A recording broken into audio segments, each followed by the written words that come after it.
Welcome everyone, and thank you for joining Painting with Picasso's Grapevine. My name is Leanna Haun, and I will be your host and teacher for today. Once again, we have our lovely guest here, Sherry Summers, who is joining us. She was very brave and said, hey, I'll be on here. I'm in. So she's going to be joining us today. I'll be walking her and you through a painting. So to start off, we're going to talk a little bit about our painting. This is a nice, super easy, low intimidation. Even Sherry looked at this and went, okay, I can do that one.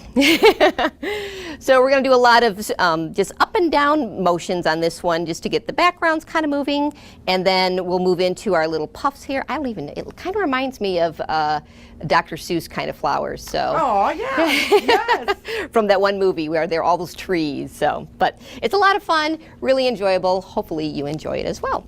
We'll talk a little bit about our supplies for today. I have 3 brushes. We're using a number 12 filbert, a number 6 filbert, and number 1 round.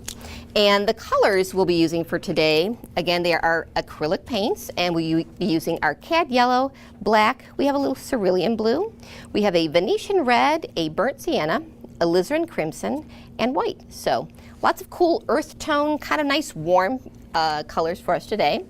And again, we look at this and we go, okay, we're going to do our background first. And for you at home, I would say let it dry before you move into your foreground, which is your nice little Dr. Seuss trees, we'll call them that. But for time's sake today, we're going to move right along and kind of push through. So we'll just continue on and then finish up those little flowers. So all right.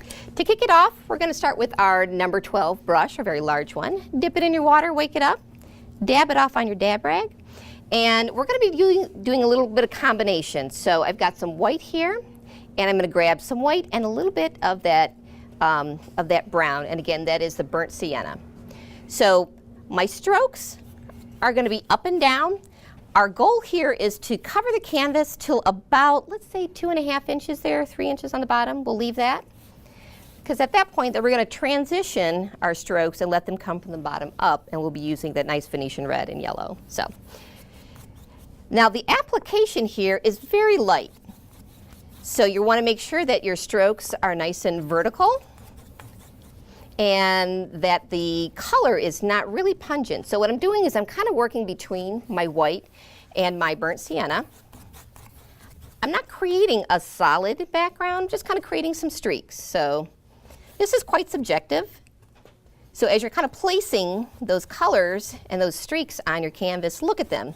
You can immediately see if you've put too much paint, and quite honestly, you know, what is too much paint? Too much paint is something you don't want on there. So, and more specifically, it's not a specific answer. It is what you want. So if you want it darker, put some more paint on there.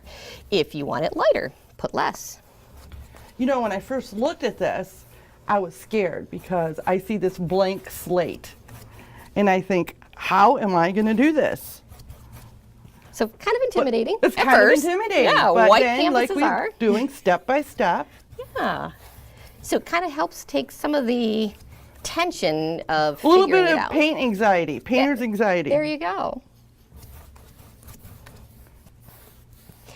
So again, I'm going up and down. I'm not necessarily covering the canvas.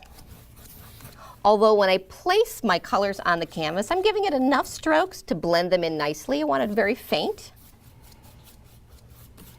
Focusing first on the top part, So and then kind of moving down. It's okay to have some of the canvas not covered. Absolutely, because we're Okay. going to come in with some of that blue, Okay. and we're going to fill that in. Now, you'll notice on the original here, the blue is predominantly focused underneath the flowers, between the flowers and we'll call it the ground. So you can do that. You can extend it up and above there. So again, totally your preference. I will teach it to the way we have it here, but just kind of pointing out that distinction. So your strokes are going to stay underneath the flowers.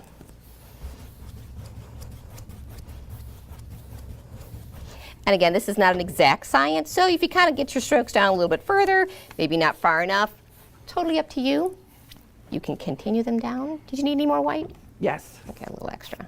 Thank you. Go. And we'll just keep moving across our canvas here. All right, so I'm kind of feeling good. I got a nice light background. I'm not looking for something so completely solid that I can't actually see the I like seeing that white, that kind of variation. So I am not going to wash my brush. I'm going to go ahead and move from white into the blue, into that cerulean blue, and get something very, very light. So again, I'm just kind of attempting to do very, very light. Blue in particular is a really strong pigment, and that will cover easily. And we just kind of want to some light streaks. So here and there, sort of in the middle, I am placing them in between my brown streaks. But if some cross over onto the brown streaks, that's okay.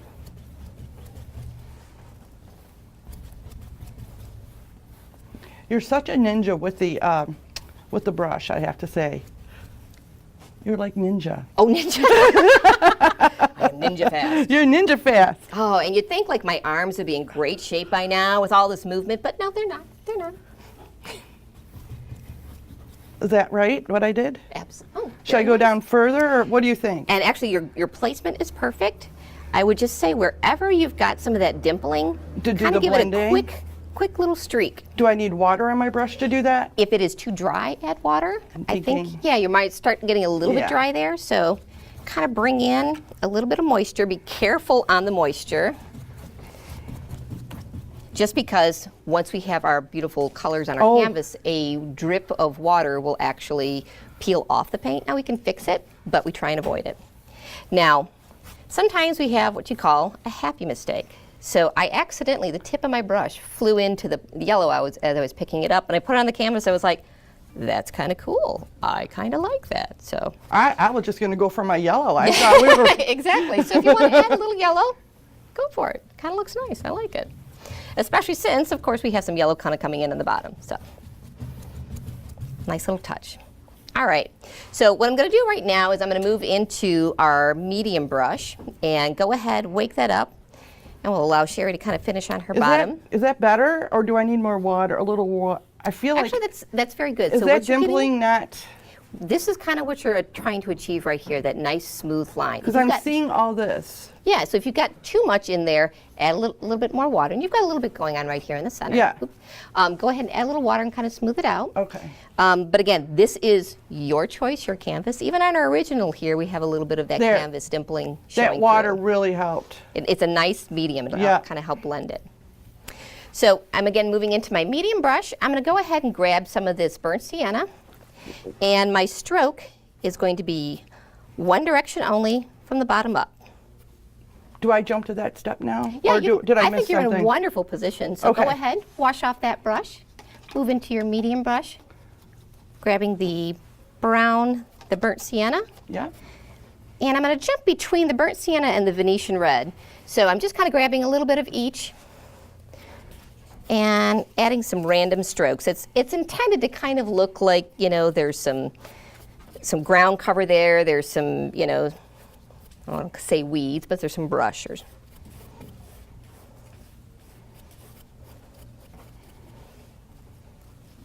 So we're moving across the canvas.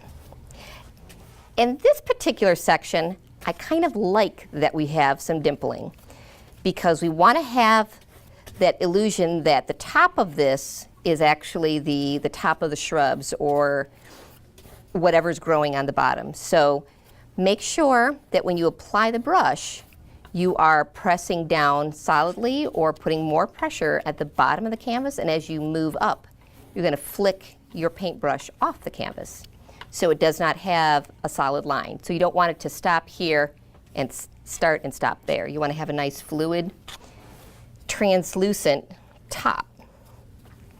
And I'll show that to you right here. And actually, you're doing perfect. You're doing exactly. So I like how you've got that nice, that dimpling there, because that's actually showing that there's something behind there. We don't know what. It's a surprise. There you go. It's a brownie Now, are surprise. you using the side of your brush or the flat part? I'm actually using the flat part. All right. And again, I'm putting more pressure towards the bottom of the canvas and letting off as I come up the canvas. Now for those folks at home, I'm going to go ahead, I'm not going to wash the brush, just go ahead and grab some more yellow and go right over that and do the same thing.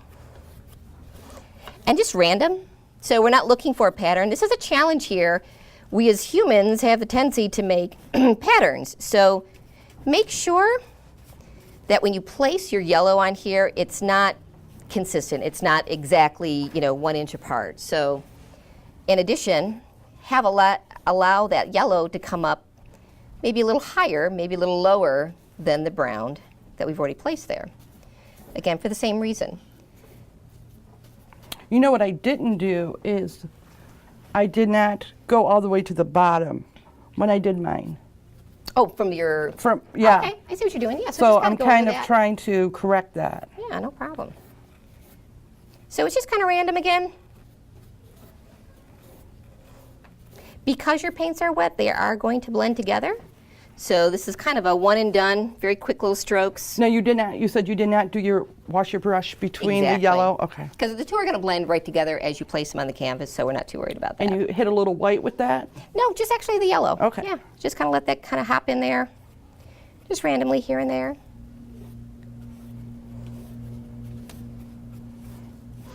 And now what I'm doing here is I'm just kind of going back and grabbing just a few spaces where I feel like some of it should be higher than the other. Another technique for doing any type of nature painting is making sure that you don't have straight lines. So you don't want trees to have a straight line out. You don't want the tops to be exactly even because that never happens in nature. And while Sherry is working on her bottom, what I'm going to do is wash off my brush.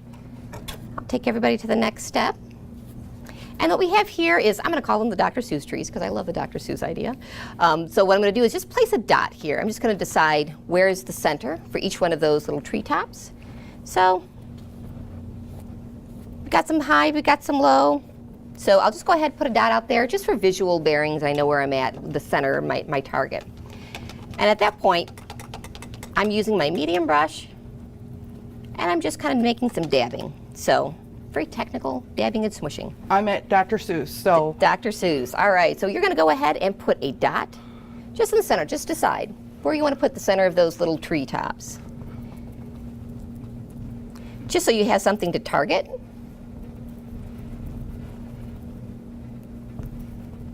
And then after you place that dot, I go through and I start doing some dabbing and some smooshing. I love dabbing and smooshing. It's so easy.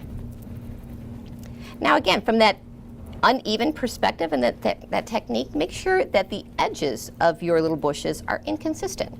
We don't want them to be so perfectly round that it doesn't look I natural. love inconsistent. That I can do. Got that one. I've been working on that yes. my whole life. Inconsistent. Now I'm noticing that this little hair on my brush is giving me these little... Which is perfect. I'm glad you pointed that out. Because what I did first is I kind of started to place it on here. So what I'll do afterwards is kind of come back and use the tip of the brush to create that very rough edge of the outside. So that's a good thing. Yeah, that's a wonderful thing. Okay. There's a lot of artists that will actually beat up their brushes because... To do that. Yeah, because they love the fact that they can achieve that. Because it's hard to draw those little tiny lines, and when you have a brush that's kind of worn and beat up, that's actually a really good thing.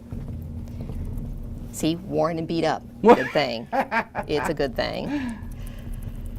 So now, as I'm kind of moving across my canvas here, while my paint is still dry, I'm going to grab a little bit of the black, and very sparingly, a little bit of the black.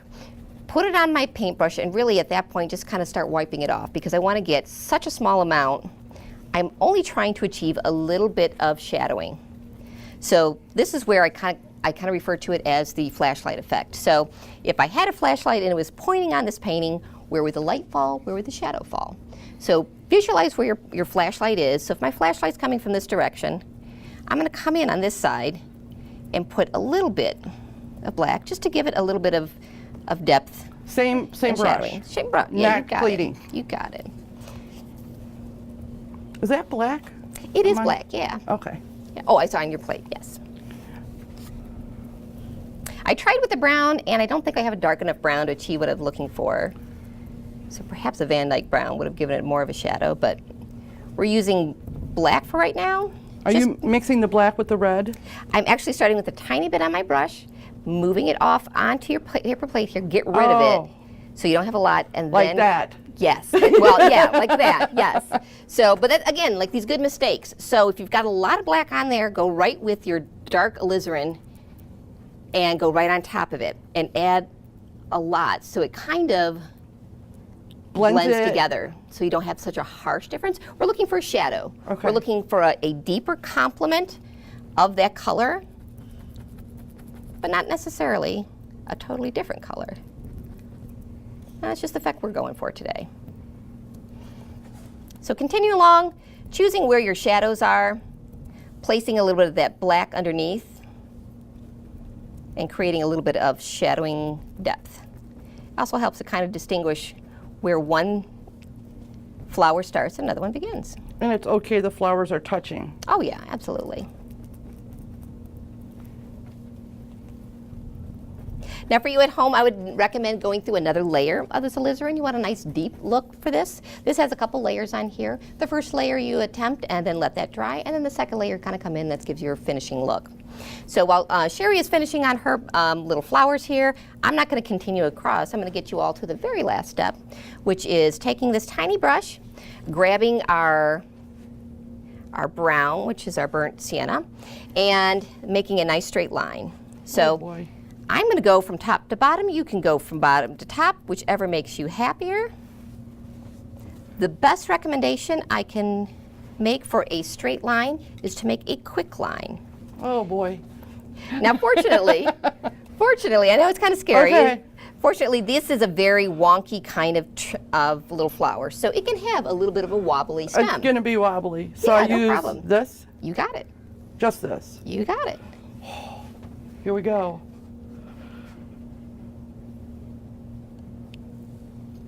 Now, I have actually had people in my classes where I say, close your eyes, make a straight line. It will be This could straighter get ugly. than if you Okay, I'm just going to do it. I'm going for it. go for it. All right, here we go.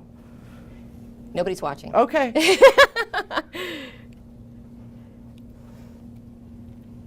Now, another technique is that to actually just make your lines up and down. So let it form. Don't All have right. the intention of creating one line, but kind of make it go up and down. So All right, that's one I'm way. doing it. I'm going there. I'm doing it. Here we go. Ready? I did a wobbly. And that's okay. That's good. This one has a wobbly. You got a lot more paint.